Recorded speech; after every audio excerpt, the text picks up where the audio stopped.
Olá, a paz de Cristo Jesus. Se você ama a palavra de Deus, está no lugar certo. Eu sou o pastor Ednei Farnella e te dou as boas-vindas a este canal que também pode ser seu. Basta apenas que você se inscreva e ative as notificações. Continuamos a conversar sobre a revista da CPAD, Lições Bíblicas, Vigilância, Justiça e o Culto a Deus, o estudo dos profetas menores. E hoje, lição de número 4, Amós, adoração com justiça. Tópico 1, o profeta Amós. Tópico 2, o contexto histórico de sua profecia. E tópico 3, adoração com justiça. Não sai daí, vamos continuar aprendendo com este seleto grupo dos profetas menores. E hoje com o profeta Amós. Olá, querido, tudo bem? Eu estou muito empolgado porque vamos continuar a estudar sobre esses homens tão importantes das Sagradas Escrituras que foram os profetas menores. E quanta gente não conhece o mínimo, o suficiente desses homens que deixaram uma grande mensagem em pequenos livros. E se você conhece alguém que vai ser edificado por essa lição, manda esse link. Ainda não é inscrito no canal, se inscreve e ativa as notificações. Nos ajuda a espalhar a palavra de Deus. Vamos estudar? O texto do dia está em Amós, capítulo 6, versículos 3 e 5. Vós que dilatais o dia mau e vos chegais ao lugar de violência, que cantais ao som do alaúde e inventais para vós instrumentos músicos como Davi. A síntese da lição de hoje é: a profecia de Amós nos ensina que justiça e retidão são elementos fundamentais para a adoração. O texto bíblico da lição de hoje está em Amós, capítulo 5, versículos do 21 até o 23. Aborreço, desprezo as vossas festas e as vossas assembleias solenes não me dão nenhum prazer. E ainda que me ofereçais holocaustos e ofertas de manjares, não me agradarei delas, nem atentarei para as ofertas pacíficas de vossos animais gordos. Afasta de mim o estrépito dos teus cânticos, porque não ouvirei as melodias dos teus instrumentos. Uma mensagem dura, uma palavra difícil de ser digerida, proferida pelo profeta Amós. Vamos orar? Vamos pedir para que o Senhor abra o entendimento da nossa mente, para que nós venhamos ser iluminados pelo Espírito Santo? Feche os olhos, curva a cabeça. Pai, obrigado, Senhor. Obrigado pela oportunidade que temos de aprender um pouco mais da Tua palavra. Fala conosco, Senhor, abra nossa mente, ilumina o nosso entendimento, para que as verdades das Sagradas Escrituras possam adentrar o nosso coração e ali fazer morada. Abençoa esse irmão e essa irmã que estão conosco, aprendendo aqui, Senhor, se dedicando ao estudo da palavra de Deus. Continua com ele nos sonhos e projetos, em nome de Jesus. Amém. Queridos, não esqueça que para abençoar a tua vida, nós disponibilizamos gratuitamente os slides desta lição que nós projetamos aqui. Vai na descrição do vídeo e você tem um link tanto para a versão em PDF quanto para a versão em PowerPoint. E quem nos abençoa com esses slides maravilhosos é a querida irmã Carolina Esperança, cujo contato do Instagram também está na descrição deste vídeo. Vai lá e segue este perfil abençoador. Queridos, hoje nós vamos estudar o livro do profeta Amós. Profeta para o Reino do Norte, apesar de ser um homem do Reino do Sul. Seu livro tem apenas 9 capítulos, vem logo após o livro do profeta Joel e traz uma mensagem de exortação contra a idolatria e a injustiça. Vamos estudar esse homem de Deus que realmente teve a coragem de trazer uma mensagem dura em uma época de abonança. É uma época que as pessoas estavam achando que tudo ia bem, mas Deus é aquele que conhece o coração e enviou a mensagem do profeta Amós para dar um confronto para aquela geração. O livro de Amós é conhecido como o livro da justiça de Deus e nos ensina que a adoração não pode dissociar-se da retidão e dos princípios bíblicos e justos revelados na palavra de Deus. Hoje nós vamos observar, queridos, que nós não podemos ser cristãos nominais, apenas de boca. nós precisamos frutificar. E nós frutificamos não para sermos salvos, mas frutificamos porque nós somos salvos. Vamos lá mergulhar nessa lição? Tópico de número 1, o profeta Amós. Subtópico 1, sua vida. Amós significa carregador de fardos. E como nós já falamos aqui mais de uma vez, o nome dos personagens, principalmente envoltos na cultura judaica no Oriente, tem relação com a missão, com a personalidade e com a história de cada personagem. O nome do profeta Amós, carregador de fardos, não é à toa, porque ele tinha uma dura missão para a sua época. Ele tinha um fardo, na sua época, muito pesado para ser carregado, que era o de trazer uma mensagem de exortação e de juízo para o Reino do Norte. Mas Amós era alguém trabalhador, era alguém acostumado com o fardo da vida, com o fardo do cotidiano. E ele não se negou de entregar essa mensagem. Ele, como alguém com uma voz profética, entregou sua mensagem ao Reino do Norte. E é interessante como no capítulo 1, no versículo 1, ele apresenta o seu relatório. Palavras que Amós, criador de ovelhas em Tecoa, recebeu em visões a respeito de Israel 2 anos antes do terremoto. Nesse tempo, Uzias era rei de Judá e Jeroboão, filho de Joás, era rei de Israel. A palavra fala, portanto, que ele era natural de uma cidade chamada Tecoa, que ficava a 20 quilômetros de Jerusalém. Ele era, portanto, originário do Reino do Sul e trazia uma mensagem para o Reino do Norte. A primeira coisa que nós precisamos entender é que para Deus não há divisões geográficas. Para Deus não há divisões políticas. Deus é o rei absoluto de tudo o que ele criou, de absolutamente tudo que existe. Deus é o governante. Portanto, ele pode trazer um profeta de qualquer lugar para qualquer reino. Ele tirou um homem do campo, um homem trabalhador do Reino do Sul, para entregar uma mensagem forte contra a injustiça e a idolatria no Reino do Norte. A certeza do chamado divino revestiu o profeta de coragem para denunciar os pecados da nação de Israel. Subtópico de número 2. Amós se apresenta como alguém trabalhador.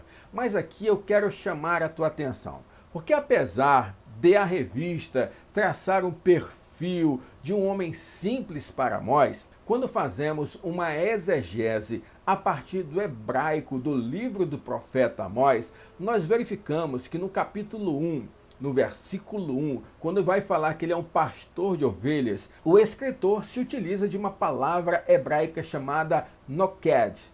Noked não era uma palavra qualquer, era uma palavra específica para um tipo de pastor de ovelhas, para um determinado tipo de ovelhas de uma determinada região. Alguém que possivelmente tinha sob os seus cuidados outros pastores.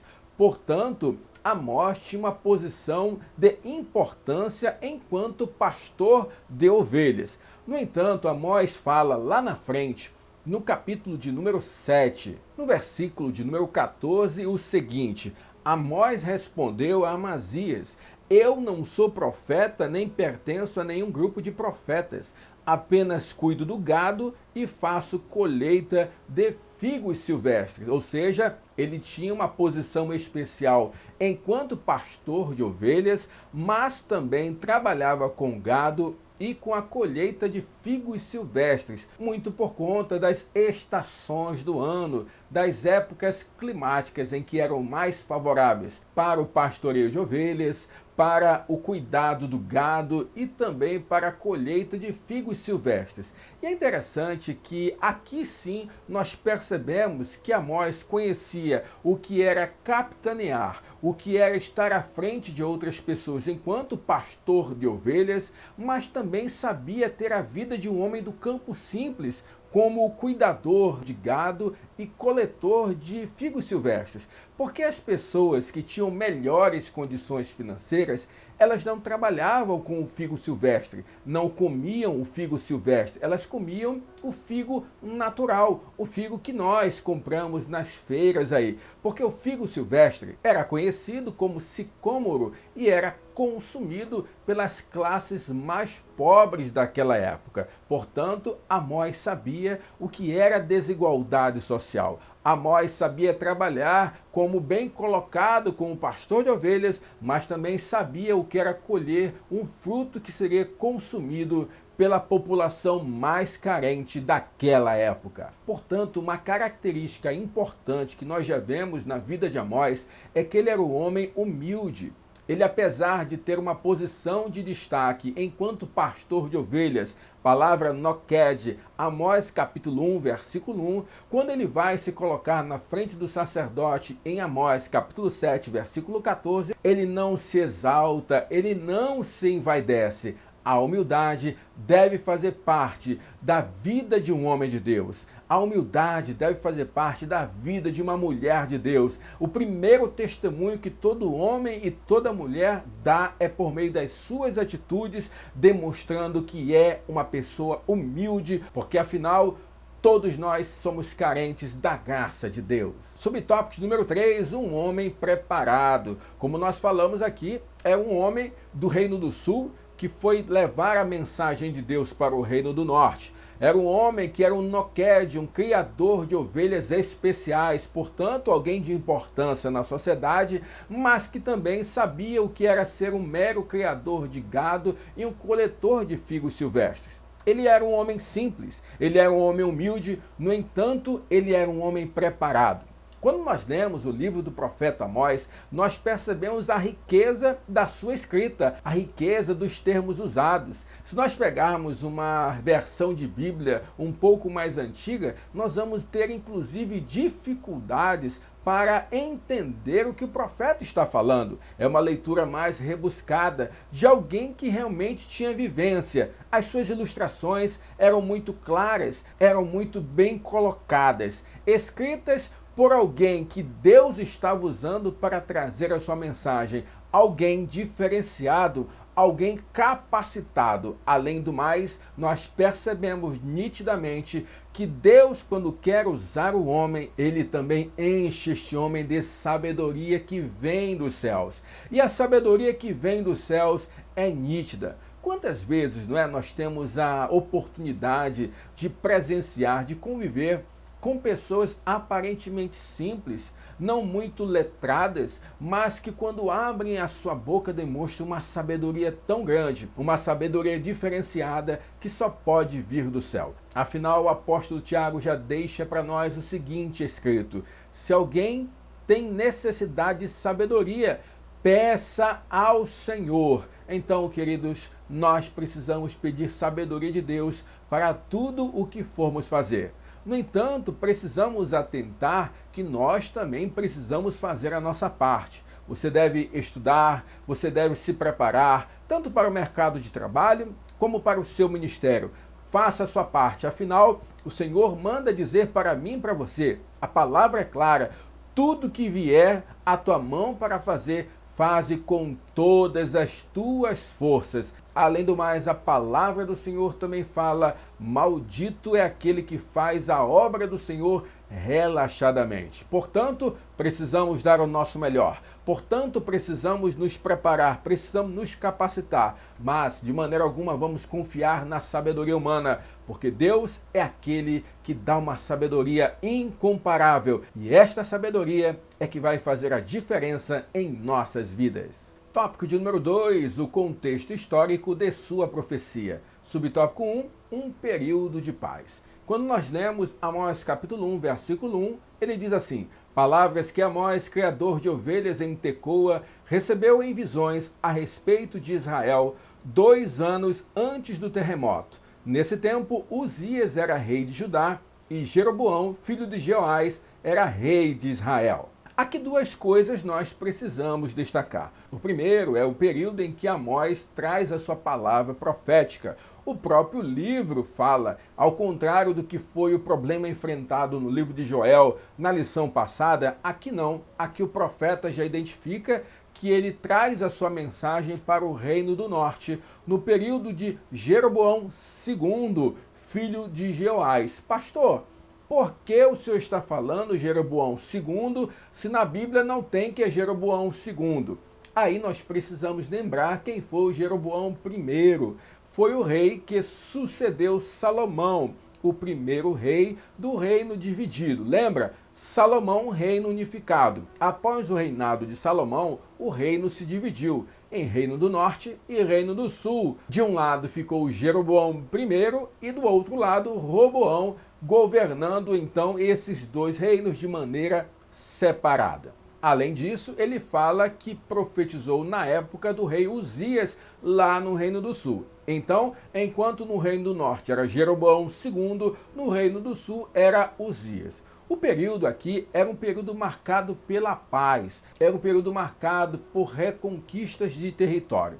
Logo que o reino foi dividido, nós percebemos claramente que duas coisas foram bem marcantes. A primeira era a constante batalha entre o Reino do Norte e o Reino do Sul.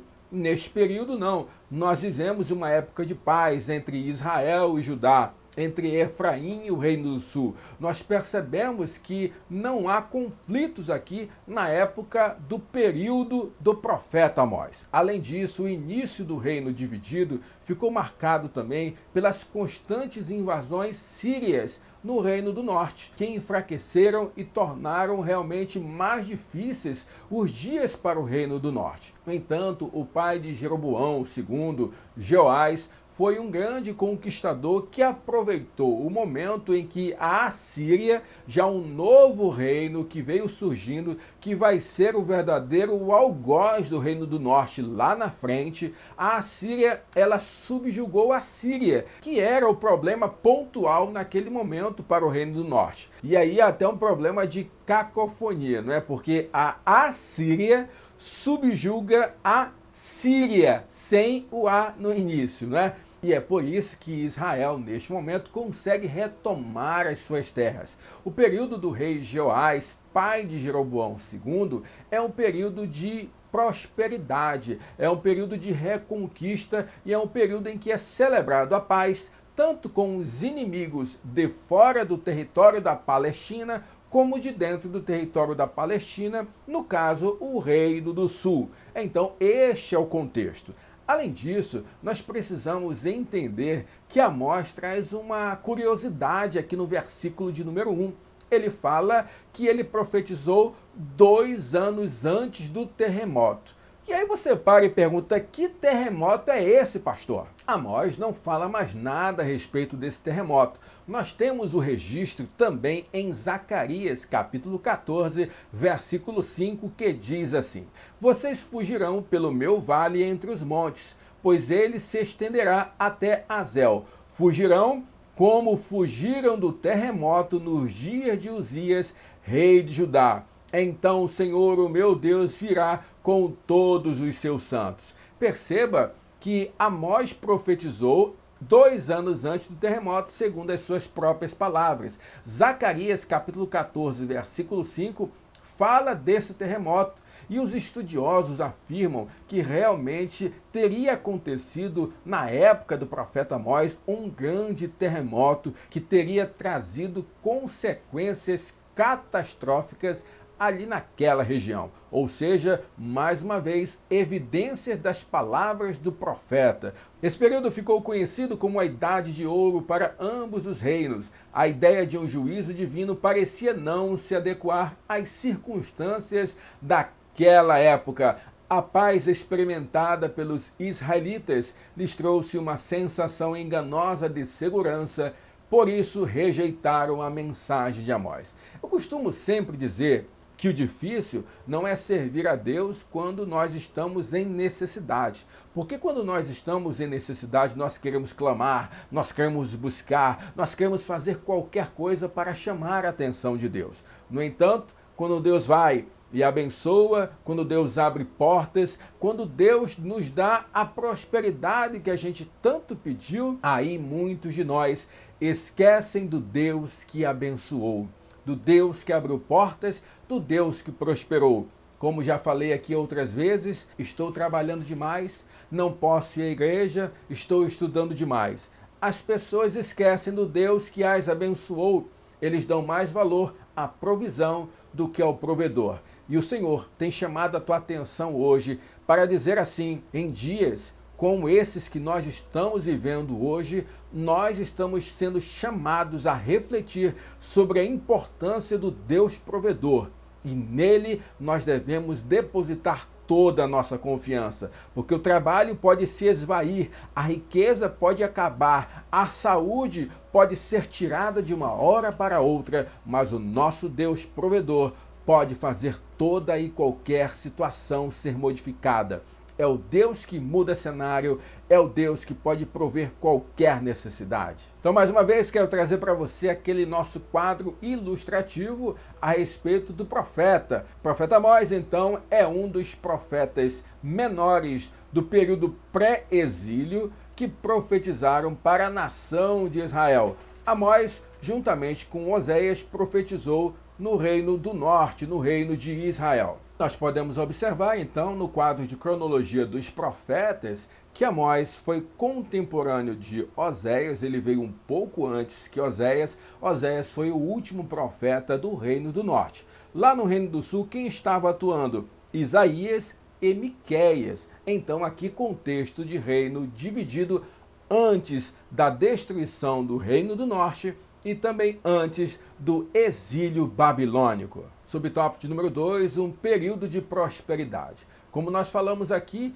tudo o que aconteceu no contexto anterior a Jeroboão II trouxe à tona paz e trouxe à tona também prosperidade. Samaria passou de uma simples capital do Reino do Norte para uma imponente cidade, uma rota comercial importantíssima para o comércio e para a economia daquela época. O Reino do Norte deixou de pagar tributos para a Síria e neste momento estava recebendo tributos de outras nações. O dinheiro estava entrando, havia prosperidade, o comércio local crescia, as pessoas estavam ganhando dinheiro.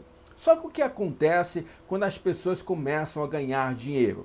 As pessoas querem ganhar mais dinheiro. A ganância, a usura, a verdadeira adoração a Mamon. Tanto é que as pessoas não queriam mais cumprir a lei do sábado. Qual era a lei do sábado? A lei do descanso. Elas queriam trabalhar não apenas nos outros 6 dias da semana, elas também queriam trabalhar no 7º dia para ganhar dinheiro. Era a vontade de acumular riquezas que se tornou maior do que o anseio de obedecer à lei do Senhor.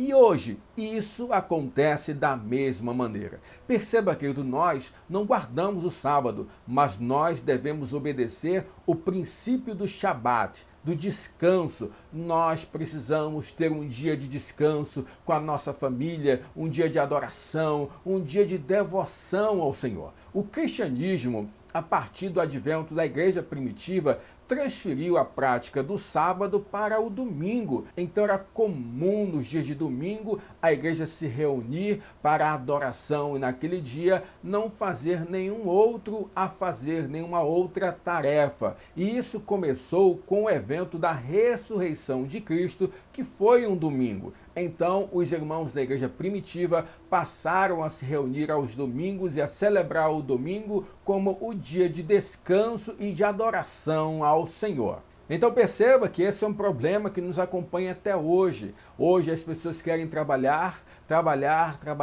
para ganhar dinheiro. Quanto mais dinheiro ganham, mais querem trabalhar para ganhar dinheiro, para poder comprar coisas que façam com que elas economizem tempo. E elas hoje não têm mais tempo porque estão gastando todo o tempo para ganhar dinheiro. Então, queridos, o que nós precisamos é eleger o que é prioridade em nossa vida. E o Senhor deve ser a prioridade da nossa vida e da nossa história. Senão, querido, nós vamos cometer o pecado que o apóstolo Paulo falou para Timóteo em 1 Timóteo 6, 9 e 10. Mas os que querem ser ricos caem em tentação e em laço e em muitas concupiscências loucas e nocivas que submergem os homens na perdição e ruína, porque o amor do dinheiro é a raiz de toda espécie de males. E nessa cobiça, alguns se desviam da fé e se transpassaram a si mesmo com muitas dores. Ou seja, não é o dinheiro que é o problema, não é o dinheiro que é o pecado, mas é o amor a este dinheiro, fazer tudo por dinheiro que se torna um pecado.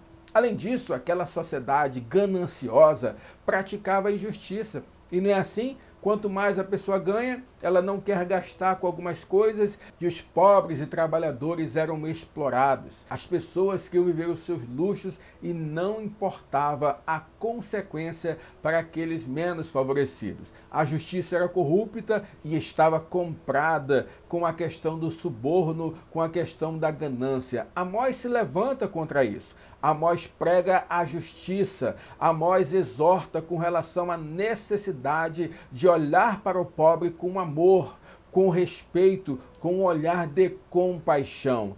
Havia necessidade de um conserto. Aquela nação precisava corrigir os erros, voltar para o prumo, voltar para os ensinos da palavra de Deus. Afinal, é a mesma palavra que ensinava. Quando você ia fazer a colheita no seu campo, você não deveria tirar aquilo que caía nas beiradas das estradas, porque aquilo era para o órfão, aquilo era para a viúva. É o que nós chamamos de rabiscos da terra. Agora, as pessoas estavam tão gananciosas que não se importavam com as pessoas menos favorecidas. Subtópico número 3, paganismo religioso. Já não bastava a questão da corrupção, da injustiça, da ganância, da avareza, havia um problema com relação à religiosidade. A começar pelo próprio sacerdote. Quando houve a instituição do sacerdócio, quem deveriam ser os sacerdotes que serviriam então no templo, que serviriam no tabernáculo?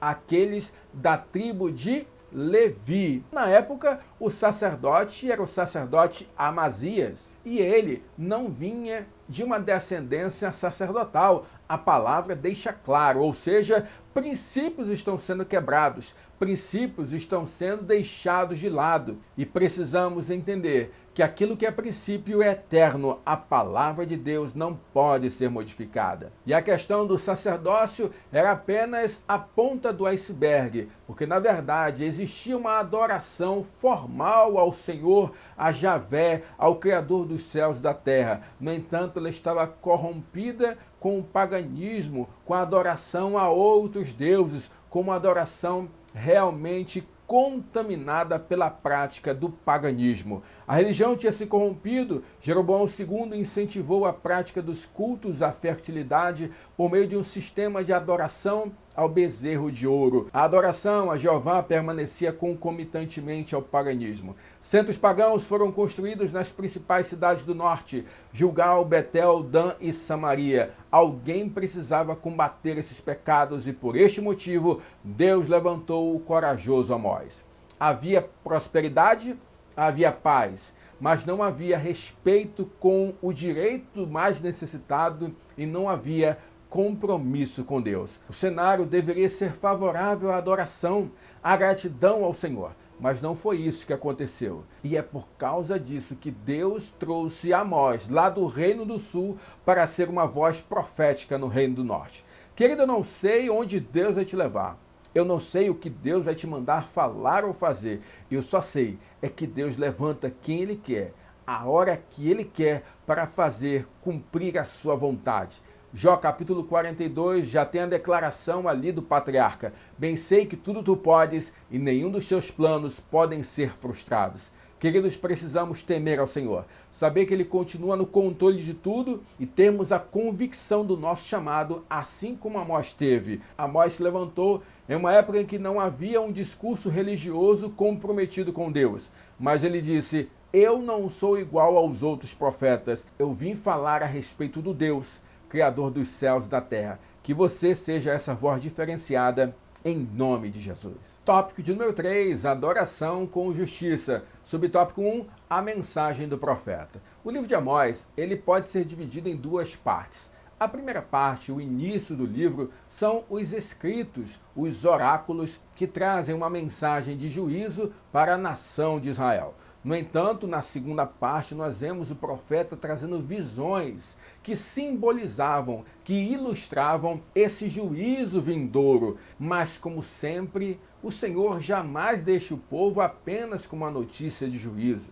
No capítulo de número 9, nós vemos Deus trazendo uma promessa de restauração para o povo. Deus é aquele que exorta, Deus é aquele que confronta o arrependimento, mas Deus, ele exerce sempre essa justiça com misericórdia. O nosso Deus é abundante em misericórdia. É por isso, querido, que a palavra de Deus diz que as misericórdias do Senhor se renovam a cada manhã, são a causa de não sermos destruídos, queridos. Deus é amoroso, Deus é maravilhoso. Amós traz uma palavra dura, uma palavra de exortação em uma época em que as pessoas não estavam prontas para ouvir. Sua profecia confrontou principalmente as instituições de Israel, ao denunciar os pecados que destruíam os fundamentos sociais, morais e espirituais da nação. E aqui tem uma pergunta para mim e para você. Estamos preparados para pregar uma mensagem de confronto? Ou nós vamos fazer que nem muitos pregadores de hoje em dia?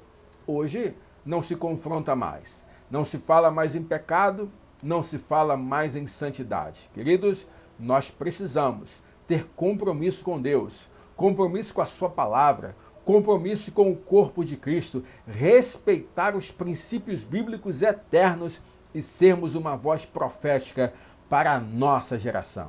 Subtópico número 2, responsabilidade social. Amós encontrou um mau governo em Israel. Um governo corrupto, um governo de injustiça, um governo que não tinha o olhar para o mais necessitado. E o pior, quando Amós se levanta como uma voz profética, é um governo que não aceitava a repreensão. Se alguém se levantasse com uma voz de confronto, com uma voz de exortação, sofria represárias. E por isso, muitos profetas naquela época se calaram. Muitos profetas naquela época se acovardaram. Talvez por isso é que Amós tenha sido convocado lá no Reino do Sul. Alguém com um olhar de fora, alguém com um olhar sem comprometimento, sem mácula, alguém que seria isento ali naquela localidade. Ele se levanta com uma voz profética, repreende, exorta e traz a mensagem de Deus para o reino de Israel. E talvez agora o subtópico mais importante dessa lição, subtópico de número 3, adoração com justiça. Nós percebemos que ali havia injustiça, não havia um olhar para o direito do pobre, do mais necessitado, dos órfãos e das viúvas. Havia uma falta de comprometimento religioso. As pessoas estavam adorando a Deus, mas estavam também envolvidas com a adoração pagã, com a adoração a pseudos deuses da fertilidade, com a adoração falsificada, uma adoração descompromissada com Deus. No entanto, aqueles de posses, os mais ricos, faziam questão de prestar os melhores cultos a Deus. Apresentavam os melhores sacrifícios, instituíram a música ali, os melhores levitas músicos para adorarem ali. O culto nunca foi tão bonito, os sacrifícios nunca foram tão fartos, as ofertas nunca foram tão abundantes. Mas, queridos, eles estavam praticando algo que Jesus mesmo disse que era uma adoração inútil.